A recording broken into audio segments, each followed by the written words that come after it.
nagaan nu bulcha nagaan nu haa oolchu gadadoo nurraa haa qabu biyya tana bahaa fi dhihattis rabbi nagaa haa godhu biyya nagaa misoomte rabbi nu haa godhu warra har'a eebbifamuu fi warra eebbisu hundaas warra milkaa'e rabbi haa godhu warra biyyattii tane hiyyuma seenaa taasisu rabbi isin haa godhu warra alaamana maatii isaaniitiin hangafee biyya tana fuuldura oofu rabbi isin haa godhu warra profeesaraa fi hayyoota saayintistoota biyya tana guddisu rabbi isin haa godhu warra isin barsiisees rabbi fuula dura cimsee itti haa fufsiisu wanni kadhannu nagaya bahaadihaa haabatti biyya tana biyya nagaa qabdu keessa misoomni waa hundi jira biyya tana nagaa nu haa godhu hattuu hamtuu miila ol saamtu tawaa hunda balleessitu rabbi nurraa haa qabu warra walirraa beeku rabbi nu haa godhu warra walii beeku rabbi nu haa godhu waa dhabaa fi wal dhabaas rabbi nurraa haa qabu biyya tana biyya itti baqatan malee irraa baqatanii miti biyya guddatu rabbi nu haa taasisu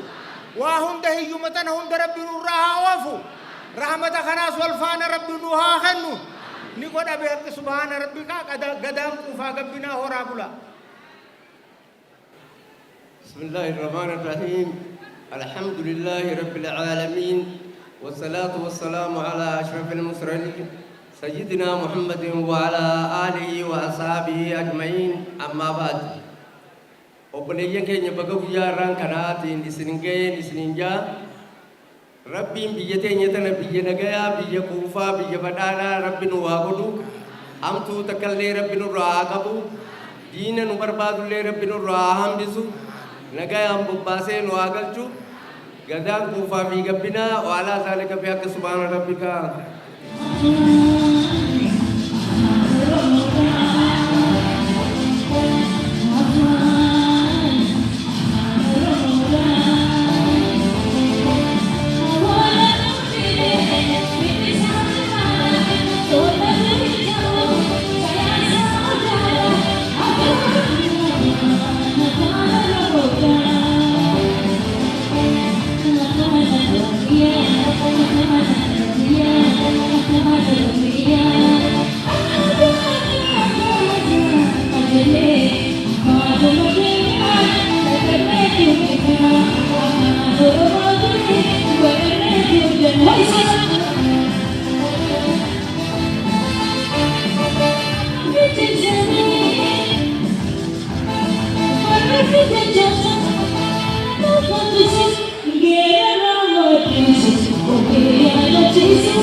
miseensota boordii waldaa aksiyoona fayyaa waliif abbaa gadaa jaarsowwan biyyaa kabajamtoota barsiisota eebbifamtoota maatii eebbifamanii keessummoota afeerraan godhamee fi ayyaana kana hojii kabajuu dhuftan baga guyyaa kanaan isin ga'ee baga gammaddan jechuun barbaada.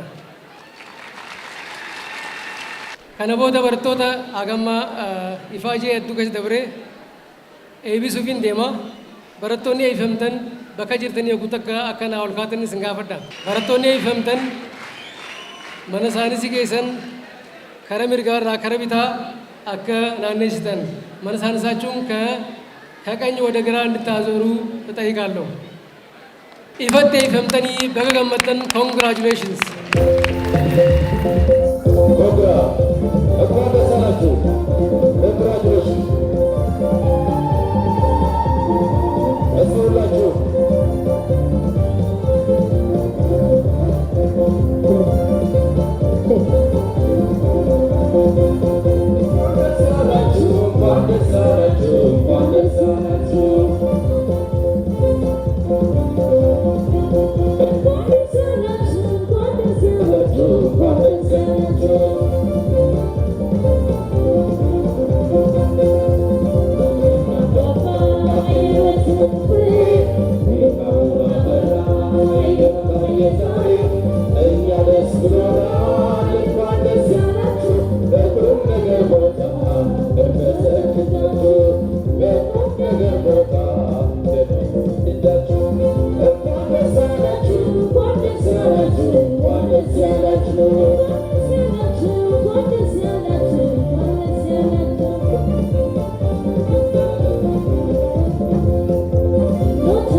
kabajamtuu aadde Fatihaa Saanii waliqabduu Koree Dhaabbii obbo Dammallaash Yaalam Yararii TVT Agents Planning Directors kabajamtoota miseensota boordii waldaa aksiyoona fayyaa waliif kabajamoo hojii gaggeessaa olaanaa waldaa aksiyoona fayyaa waliif kabajamtoota abbootii amantii abbootii gadaa akkasumas kabajamtoota maatiilee eebbifamtoota keenyaa akkasumas kabajamtoota barattoota keenyaa kanarra eebbaa basitti argamtan baga gammaddan baga gammanneen isin jechuu barbaada.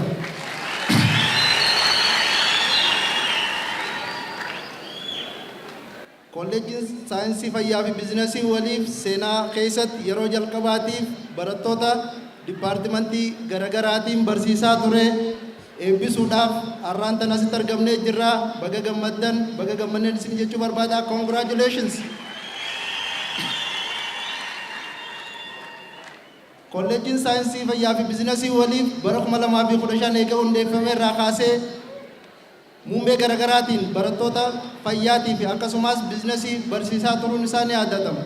Guyyaa har'aan tanaa istirii keessatti yeroo jalqabaatiif barattoota dipaartimentii narsiidhaan akkasumas faarmaasiidhaan meedikaal laaboraatooriin human resource manaajimentiidhaan barsiisaa ture eebbisuudhaaf qopheessee baga Rabbi isin geenye jechuu barbaadaa baga gammaddan. Akka waliigalaatitti adeemsa deemaa turre keessatti warroonni kolleejjiin teenya sadarkaa kanarra akka gahuuf nu gargaaraa turan keessaafuu Baalaataawwan naannoo Hararii akkasumas barattoota keenya gahumsuudhaan gahumsa madaallii gahumsuudhaan Hararii Siyoosii Seentariin gargaarsa guddaa nu godhaa turanii isaanis galatoonfachuun barbaada. Congratulations baga gammaddaniin isin jechuu barbaada. Dhumarratti asumaan itti gaafatamaa dhaabbata fayyaa waliif olaanoo injiinar Warqinaa gara madarakatti nafeeraa. Congratulations እንኳን ደስ አላችሁ baga gammaddaniin isin jechuu barbaada. Barattoonni keenya jirtu baga mo'attan. Kabajamoo aadde Fatihaa sanii walitti qabduu koree dhaabbii dhimma faayinaansii kabajamoo aadde Muftiyaa Aliyyii itti aantuu hooggantuu dhimma dubartootaa fi daa'immanii የተከበሩ አቶ ደመላሽ አለም የቲቪቲ ኤጀንሲ ተወካይ የዕለቱ ክብር እንግዳ ከበጀምቶት ሚሴንሶታ ቦርዲ ወላ አክሲዮነ ፈያ ወሊፍ ከበጀምቶት አቦቲ አክሲዮና ወላ አክሲዮነ ፈያ ወሊፍ ከበጀምቶት ኬሱሞታ ከበጃ ዋምተን ዋምቻ ኬኛ ከበጀኒ ጉያ አራሲቲ አርገምተን ከበጀምቶታ ማቲ በረቶታ ሪዮታ በረቶታ ኬኛ አሲቲ አርገምተን akkasumas barattoota keenya jajjaboo qaqqaalii kokormee guyyaa har'aa eebbifamtan baga guyyaa eebba isa jalqabaa fi seena qabeessa kolleejjii saayinsii fayyaa fi biizinasii tiin singee baga nagaan dhuftan sinin jechuun barbaada. Egaa guyyaan har'aa kun guyyaa seenaa guddaa guyyaa seena qabeessa waldaan aksiyoona fayyaa waliif seenaa baay'ee hojjetaa ture karaa dheeraa deemaa ture. haa ta'uti guyyaan guddaa jennee har'a yaadannu har'a jalqabne kuni biyya tokko jijjiiruudhaaf meeshaa guddaan dhaloota barsiisu waan ta'eef guyyaa seena qabeessa kan guyyaa yeroo jalqabaatiif kolleejjii saayinsii fayyaa dipaartimentii garaagaraatiin barattoota keenya eebbisuu irratti baga nagaan dhuftanii baga argamtanii irra deebi'ee baga gammaddan baga waliin gammannan sinin jedha. Egaa waldaan aksiyoona fayyaa waliif hojiilee babal'aa hojjetaa kan jiruu fi kan turedha. Waldaan aksiyoona fayyaa waliif kaayyoo guddaa qabatee kan ga'e uummata keenya daangaa amma daangaatti qoricha qaqqabsiisuudhaan qoricha dhiyeessaa jira. Kanaanis carraa hojii namoota baay'ee uumuu bira darbee namoota baay'eefis immoo fayyaa qoricha gatii madaalawaa ta'ee fi istaandardi isaa eeggate uummata keenyaa dhiyeessaa jira kan hojjechaa jirra. Itti aansuudhaanis meeshaalee wal'aansa fayyaa buufataalee fayyaa biyya keenya keessa jiraniif dhiyeessuudhaan tajaajila kenniinsa fayyaa irratti gumaacha guddaa raawwataa jira. Akkasumas laaboraatoorii bakka garagaraatti banuudhaan tajaajila laaboraatoorii qulqullina qabu uummata keenyaa kennuudhaan deeggarsa fayyaa irratti fi gumaacha fayyaa irratti guddaa hojjetaa kan jirudha. Akkasumas waliif televezyiinii banuudhaan dhaabbanni keenya uummata keenyaaf odeeffannoo waqtaawwaa ta'e dhiyeessaa kan jirudha. Akkuma beektan waldaan aksiyoona fayyaa waliif magaalaa Hararatti hospitaala waliigalaa waliif sadarkaa isaa eeggate banuudhaan lubbuu uummata keenyaa seef gochaa jira, oolchaa jira. Uummata keenya deeggarsa fayyaatiin barbaachisu sadarkaa isaa kan eeggate meeshaa guutuu fi ogeessota guutuu qabatee kennaa kan jirudha. Egaa warroota kana hunda waggoottan darban hojjechaa turreerra. Hunda caala garuu kolleejjii bannee dhaloota barsiisuudhaaf waggaa dheeraa yaadaa kan turre illee yoo ta'u guyyaa har'aa nu milkaa'e kolleejjiin saayinsii fayyaa fi biizinasii waliif barattoota keenya barattoota jajjaboo har'a eebbisuu danda'eera. Guyyaan kun guyyaa guddaadha. Baga gammaddan baga waliin gammanne jechuun barbaada deebi'e. Egaa har'a barattoota akkas bareedan barattoota akkas jajjaboo ta'an kana ijaan arguuf eebbisiisuudhaaf kophaa isaanii waan raawwatan miti. Deeggarsi maatiin barattootaa gootan kadhannaa isin gootan deeggarsi garagaraa isin gochaa fi turtan baay'ee guddaa waan ta'eef maatiin barattoota hundi keessan galatoomaa isin jechuun barbaada. Akkasumas barattoota keenya barattoota seenaa hojjetan yeroo jalqabaaf illee haa ta'u malee barattoonni keenya sadarkaa naannoo kanaatti COC qabxii olaanaa galmeessuudhaan barattoonni laaboraatoorii keenya galmaanii ji'a 6 keessatti alkoolii qopheessuudhaan hojii boonsaa fi hojii qulqullina qabu hojjechuu danda'aniiru. Barattoota keenyas akkanaa galateeffattan hin barbaadu. Itti aansuudhaan barattoonni keenya kun akkasittiin bu'aa gaarii fiduu kan danda'aniif barsiisota ciccimoon duuba waan jiraniif barsiisota qaqqaalii, barsiisota ciccimoo, barsiisota muuxannoo guddaa qaban waan jiraniif akkasittiin barattoonni keenya magaalaa kanatti COC qabxii olaanaa galmeessuu danda'anii firiin kun kan dhufe qabxiin kun kan dhufe jajjabina barsiisota keenyaa irraan kan ka'e waan ta'eef barsiisota keenyaan galatoomaa naa jedhaani. Egaa itti aanuudhaan dhaabbanni kun akkasitti dhaabbata ta'ee qindaa'ee akkasittiin hojii baay'ee nama boonsu kana hojii baay'ee nama gammachiisu kana hojjechuudhaaf warroonni nu duuba ta'an kun miseensonni boordii hooggantoonni maanajimentii waldaa Aksoona Fayyaa waliif hojii ammana hin jedhamne deeggarsa ammana hin jedhamne cichoomina ammana hin jedhamne hojjetanii asiin ga'uu danda'aniiru. Maatii waliif hundi baga gammaddan guyyaa kanaan baga isin ga'e baga wajjin gammachuu kana agarre jechuun barbaada. Isaanis na galateeffadhaa jechuun barbaada. Egaa ijoolleen keenya har'a eebbifamaniiru. Kana booda karaa baay'eetu isaan mudata. Kanaan dura maatii deeggarsa gochaafii ture.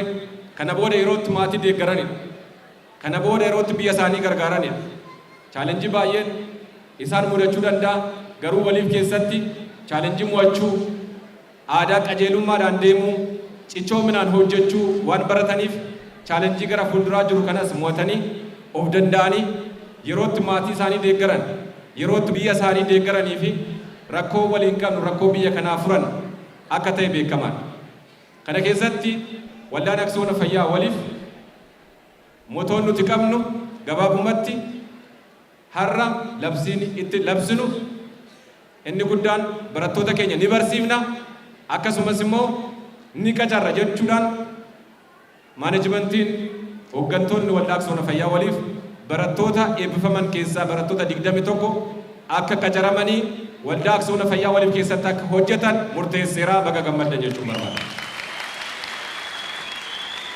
Gara fuulduraattis waldaan Aksoona Fayyaa waliif dameesaa as Harar Duwwaa irratti kan dhaabbatu miti.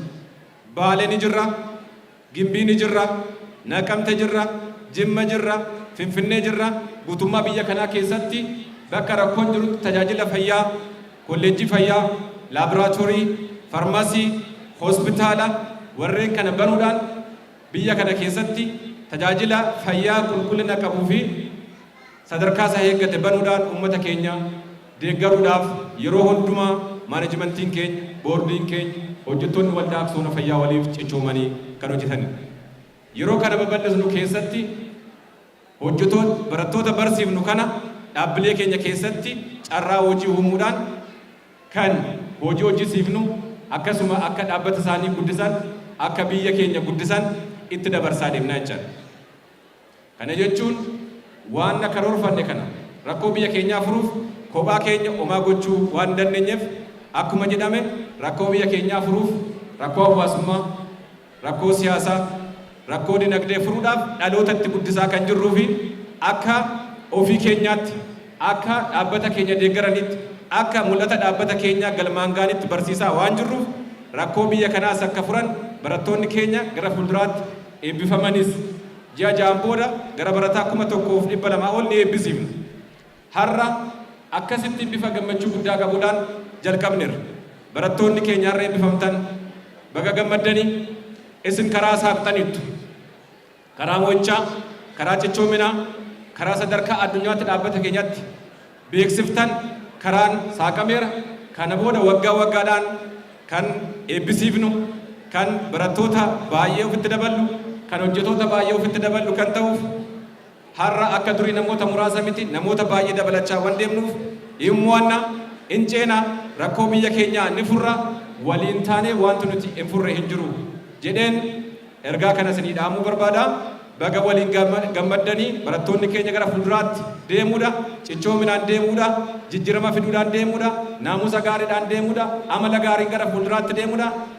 Har'a kan baay'ee nu gammachiisu eebbifamuu keessan otoo hin ta'in rakkoo uummata keenyaa deemtanii furtan waan yaannuuf rakkoo hawaasa keenya keessa jiru hin furtu jennee waan yaannuuf gammachuu guddaan nutti dhagaameera. Congratulations our students jechuun barbaada maatiin hundi baga gammaddanii. Itti aansuudhaan bakka bu'aa boordii waldaa Aksiyoona Fayyaa waliif Dr. Jinenus Galataa asitti affeeraa haasaa gabaabduu nuuf taasisu galatooma. Obbo Dammallaash Yaalam bakka bu'aa eejensii TVT Aadde Fatiyaa Saanii walitti qabduu koree dhaabbii dhimma faayinaansii abbootii gadaa haadholii siiqqee fi abbootii amantii kabajamoo injiinar Warqinaa Guddisaa hojii gaggeessaa olaanaa waldaa Aksiyoona Fayyaa waliif kabajamoo obbo Muhammad Naasir hoogganaa kolleejjii saayinsii fi fayyaa biizinasii waliif damee Harar kabajamtoota keessummoota hojjettoota dhaabbatichaa akkasumas abbaa cidhaa guyyaa kanaa kanneen taatan eebbifamtoota guyyaa har'aa hunda dura baga guyyaa eebbaa seena qabeessaa fi kan jalqabaa barattoota ogummaa fayyaa kan bara 2017tiin nagaan geessan baga gammaddan isiniin jedha. Har'i waldaa keenyaaf guyyaa addaati, guyyaa seena qabeessadha.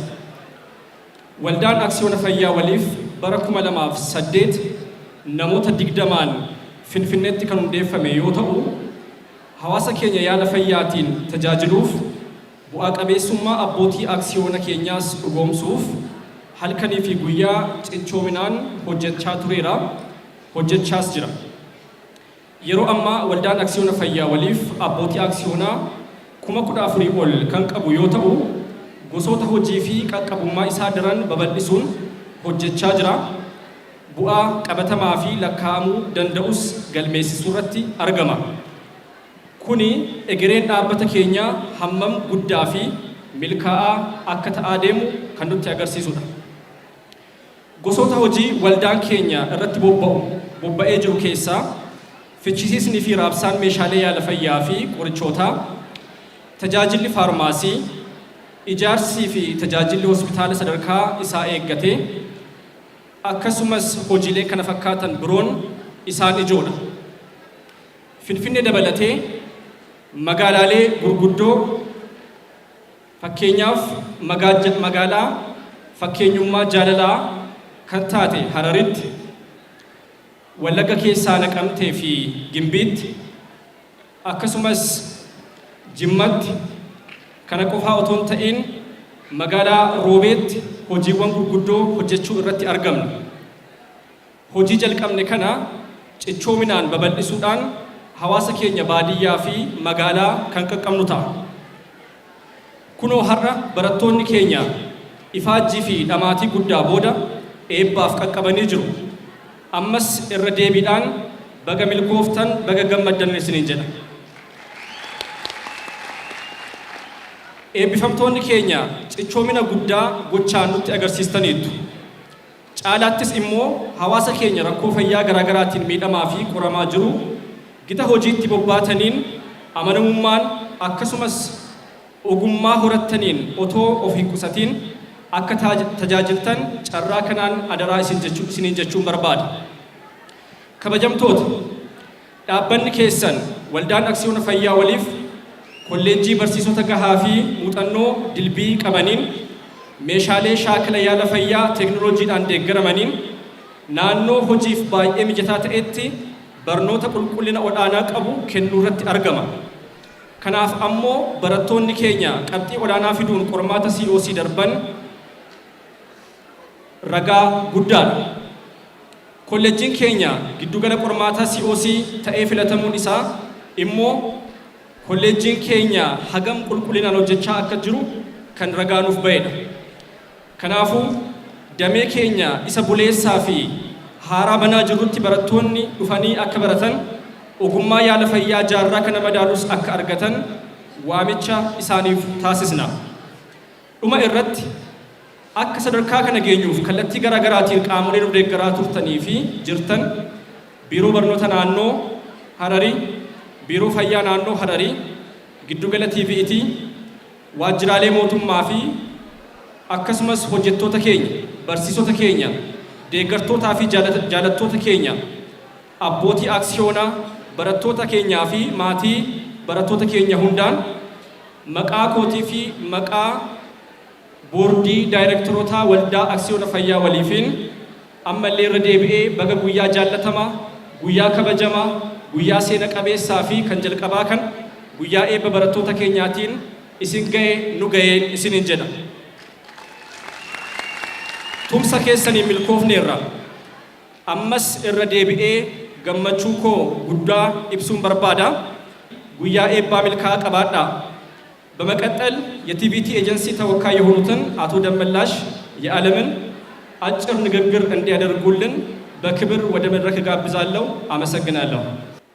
ክቡራን ጥሪ የተደረገላችሁ እንግዶች፣ የዚህ ደማቅ ስነ ስርዓት ታዳሚዎች፣ ከፍተኛ አመራሮች፣ የወሊፍ የቦርድ አባላትና አመራሮች፣ የዕለቱ ውድ ተመራቂዎች፣ የተመራቂ ቤተሰቦች እንዲሁም የኮሌጁ አመራርና መምህራን ለዚህ ታላቅና ደማቅ ቀን እንኳን አደረሳችሁ ማለት እፈልጋለሁ።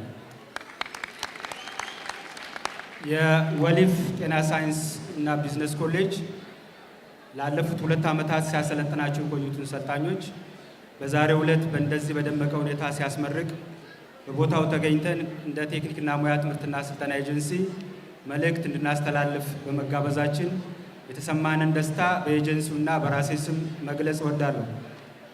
የወሊፍ ጤና ሳይንስ እና ቢዝነስ ኮሌጅ ባለፉት 2 ዓመታት እውቅና ፈቃድ ወስዶ ስልጠና ሲሰጥ የቆየ ተቋም እንደመሆኑ መጠን በዚህ ባጭር ጊዜ ውስጥ ይህን ያህል ሰልጣኝ አሰልጥኖ በዚህ ሁኔታ ለማስመረቅ በመብቃቱ የኮሌጁን አመራር፣ የቦርድ አመራሮችና እንዲሁም መምህራንን እንኳን ደስ ያላችሁ ማለት እወዳለሁ። ወሊፍ ቢዝነስ እና ጤና ሳይንስ ኮሌጅ ባለፉት 2 ዓመታት ከኤጀንሲያችን እውቅና ፈቃድ ወስዶ ወደ ስልጠና ሲገባ ይዞት የገባው አፕሮች የትምህርትና ስልጠናውን ጥራት ሊያስጠብቅ በሚችል መልኩ በተለይም የትብብር መስጫ ተቋማትን በውስጡ አደራጅቶ የመጣ ተቋም በመሆኑ ትልቅ ተስፋ የጣልንበት ተቋም ነው።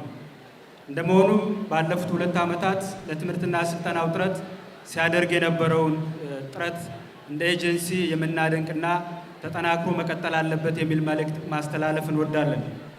ውድ የዕለቱ ተመራቂዎች፣ ባለፉት 2 ዓመታት በኮሌጁ ቆይታችሁ በርካታ የተግባርና የንድፈ ሐሳብ የስልጠና ፕሮግራሞችን ተከታትላችሁ ለዛሬው ዕለት ለምረቃት በመብቃታችሁ በድጋሜ እንኳን ደስ ያላችሁ እያልኩኝ ትምህርትና ስልጠና የመጀመሪያው እንጂ የመጨረሻው ባለመሆኑ በቀጣይም ብቃታችሁንና ክህሎታችሁን እያሳደጋችሁ የተጣለባችሁን ኃላፊነትና ተግባር እንድትወጡ አደራ ማለት እፈልጋለሁ። የወሊፍ ጤና ሳይንስና ቢዝነስ ኮሌጅ ምናልባት ይሄ የመጀመሪያው እንደመሆኑ መጠን በቀጣይም በትምህርትና ስልጠና ውስጥ አገሪቷ የምትፈልገውን መካከለኛ ባለሙያ በማፍራት ከፍተኛ ኃላፊነት የተጣለበት ተቋም እንደመሆኑ በሌሎቹም ፕሮግራሞች ተጠናክሮ እንደሚመጣና የጀመረውን የስልጠና ጥራት አጠናክሮ እንዲቀጥል አደራ እያልኩኝ የዕለቱ ተመራቂዎች ምናልባት ከዚህ በኋላ ስልጠናም የሚቀጥል ስራም የሚቀጥል በመሆኑ በስልጠናው እንደነበራችሁ ትጋትና ብርታት በስራው ዓለም በምትሰማሩበት ወቅት ላይ የተጣለባችሁን ኃላፊነት በብቃት በቅንነትና በታማኝነት እንድትወጡ አደራ እያልኩኝ ወሊፍ ኮሌጅ ለመጀመሪያ ጊዜ በዚህ በደማቅ ሁኔታ እንደዚህ በማስመረቁ በድጋሚ እንኳን ደስ አላችሁ እላለሁ። አመሰግናለሁ። አከወተ ጉያን ከየች ነው አከወራ ፈተን kabajamtoota abbootii keenya adeerran kiyya abbootii gadaa kabajamtoota miseensota mana marii naannoo keenya kabajamtoota miseensota boordii waldaa aksiyoona fayyaa waliif kabajamtoota hooggantoota waldaa aksiyoona fayyaa waliif kabajamtoota hirmaattota sagantaa kanaa baga guyyaa eebba barattootaatiif nagaan geessan baga gammaddan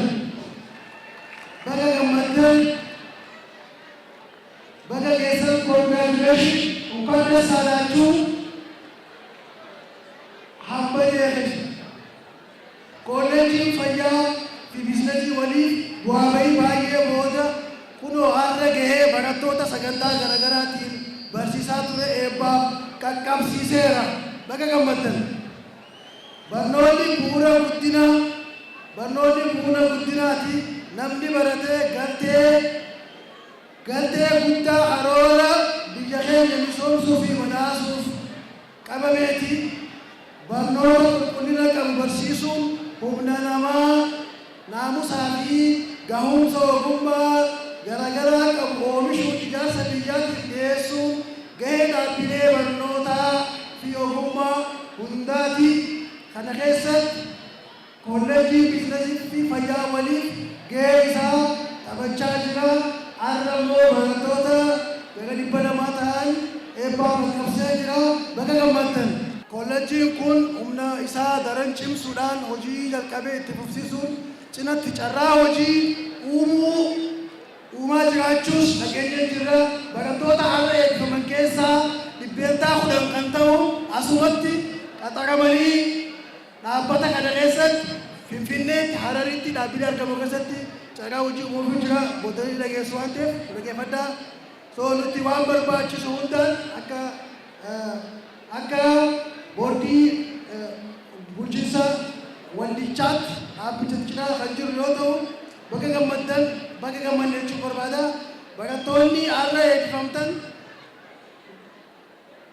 bakka deemtan maratti beekumsaa fi ogummaa argattan naamusaa fi aantummaadhaan hawaasa keessan akka tajaajiltan adaraa isiniin jenna. Beekumsa keessan cimsachaa barnoo kun isiniin kamaayyiti miti. Sadarkaa barnootaatti dabalachaa barnoota keessan gabbifachaa deemuutu isin barbaachisaa. Baga gammaddan congratulation baga geessan maatiin barattootaa fi barattoonni hundi baga geessan.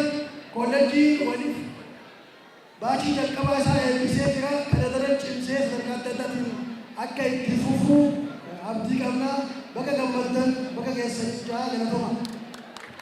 Hayyee Dr. Abdii Amiin itti gaafatamaa biiroo fayyaa naannoo Harariitii fi miseensa boordii waldaa aksiyoona fayyaa waliin hedduu galateeffannaa.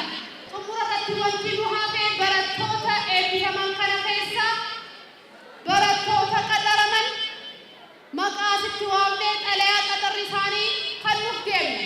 Kanaafuu gammachuu barattoota keenya ilmaan keessanii naamusaan ta'aa qooddadhaa isiniin jenna.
Baay'ee singalateeffannaa ijoolleen qarqaaliin asitti argitan kun ijoollee baay'ee jajjaboo se'oosii akka naannoo kanaatti yeroo jalqabaatiif qabxii olaanaa galmeessisuu warra danda'anii ijoollee qaqqaalii ciccimoo hospitaala waliif keessatti ni hojjetu, kolleejjii saayinsii fayyaa waliif keessatti ni hojjetu, akkasumas raabsaa meeshaalee wal'aansa fayyaa fi qorichaa waliif keessatti ni hojjetu.